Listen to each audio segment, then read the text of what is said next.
il y avait un jeune homme qui s'appelait Bill.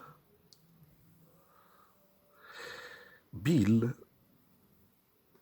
il travaillait dans une carrière où on fait des briques, on fabrique. Il allait tous les matins très tôt, il a commencé à travailler à l'âge de 17 ans. Tous les matins, il se lève très tôt. Il doit prendre le tracteur, il doit déplacer les rochers. Après les rochers, il les met dans une machine qui réduit le rocher. Après les cailloux, il est dans une autre machine. Et comme ça, il travaille depuis des années. Et voilà qu'un jour, il en a marre. Il déprime, il craque. Surtout que son travail ne lui rapportait pas beaucoup d'argent. C'est pas spécialement bien payé.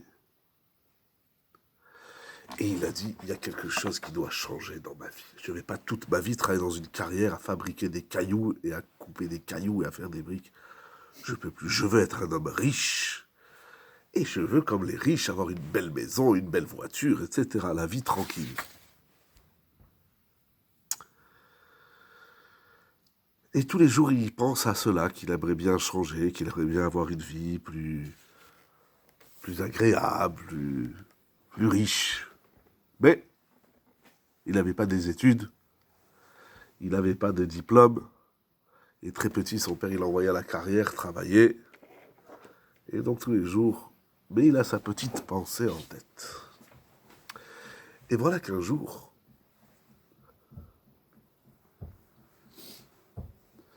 il vient dans la carrière, on voit une grosse BM noire. Il y a 4 bonhommes en costard sur leur 31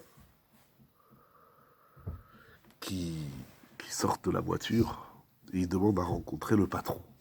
Alors déjà, il les voit comme ça, et voit ça, ça l'emballait, il rêvait de ça.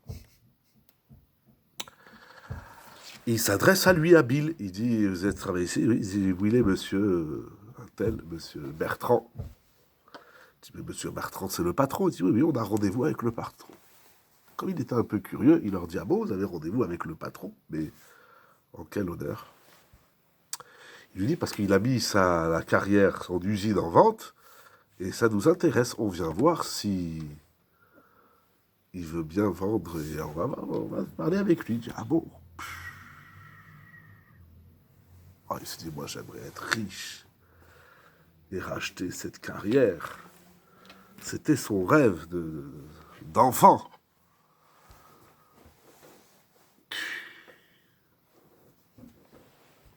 La journée passe et Bill, il lui reste un petit peu de travail.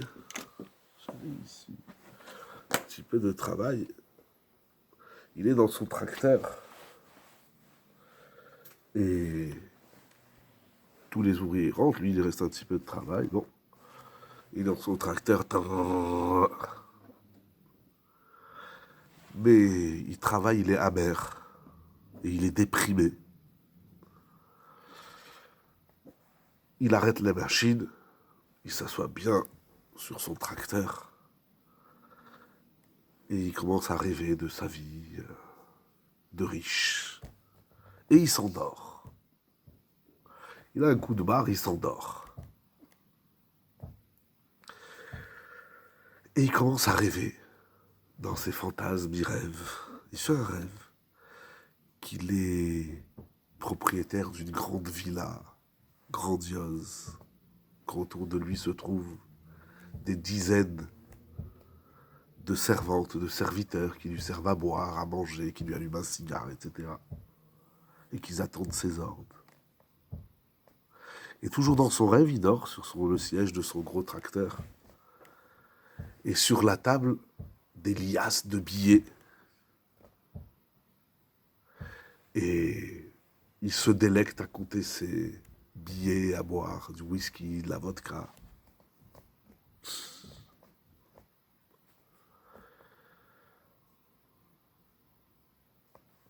Et lorsqu'il est dans le salon de sa belle villa splendide, il regarde le ciel, tout ça dans son rêve. Et dans son rêve, il s'interroge, non seulement qu'il profite de l'état dans lequel il est, mais il s'interroge de savoir comment il peut doubler et multiplier sa richesse. Il rêve à ses affaires, là il va investir, là il va acheter, là il va faire, là il va construire. Tout en rêvassant, en pensant à ses futures affaires, il est allongé sur son canapé, fenêtre ouverte, et tout d'un coup, il y a un petit air agréable qui rentre et qui lui caresse le corps, le visage. Et il se voit le propriétaire de toutes les carrières des États-Unis, donc multimilliardaire, influent dans la politique, etc.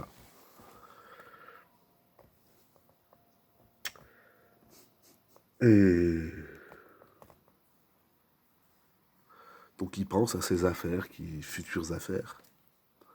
Il est assis sur son canapé et tout d'un coup il voit le soleil. Son tracteur? Non mais, dans son tracteur, il rêve qu'il est dans son canapé de riche, etc. Et tout d'un coup, dans ses projets fantasmagoriques, puisqu'il est dans ses rêves, il voit le soleil. Et il voit le soleil, il voit que le soleil, il lui cogne comme ça. Il transpire, il demande de l'eau, il demande un cocktail frais. Et puis il prend conscience que le soleil, il est bien plus fort que lui. Parce que le soleil, il faut qu'il rentre à l'intérieur, qu'il allume la clim, le ventilateur. Et il se dit, qu'est-ce que j'aimerais être le soleil. Et donc il s'imagine être le soleil.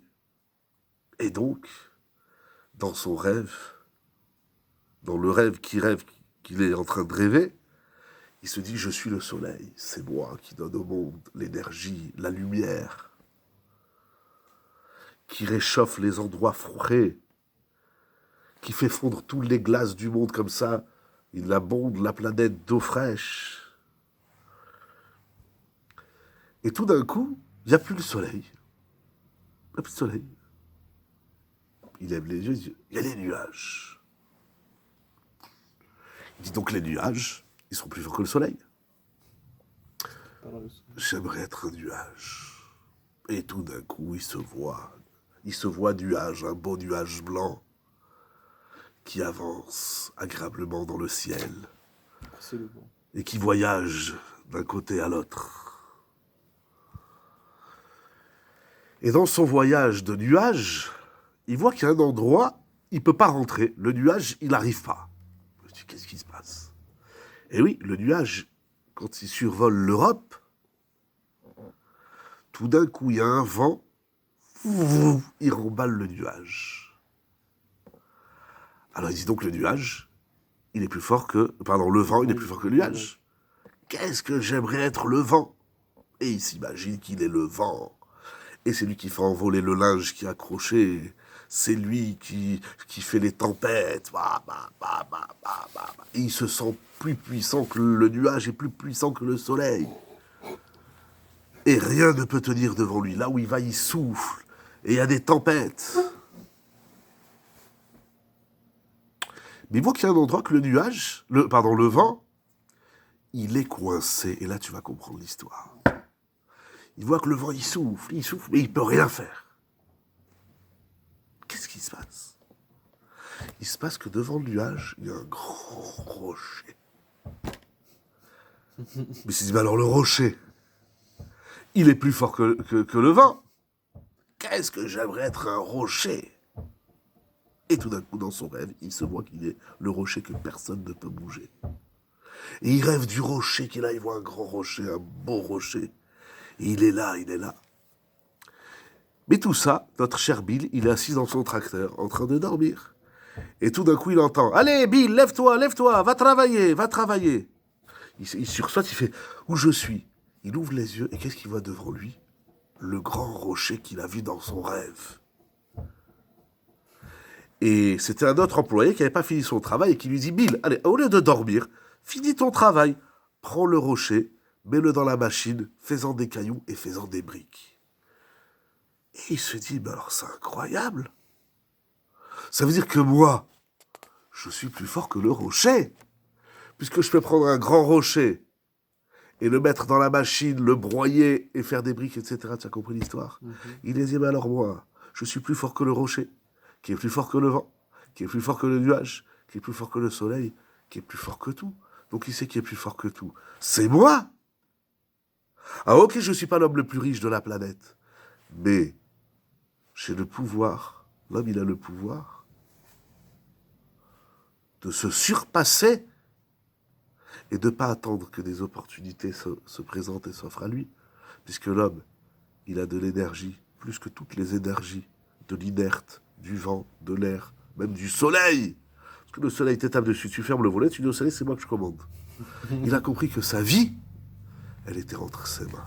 Sa vie, elle dépendait de lui. Il ne faut pas attendre que les opportunités s'offrent à nous. Il faut aller les chercher. Et s'il n'y en a pas, eh ben, il faut les créer. Ça, c'est le message de l'histoire raconté par Rav Yoel Dahan dans son livre Les Hamid. Elle n'est pas extraordinaire, cette histoire? Si. Nifla, ça donne du chizouk.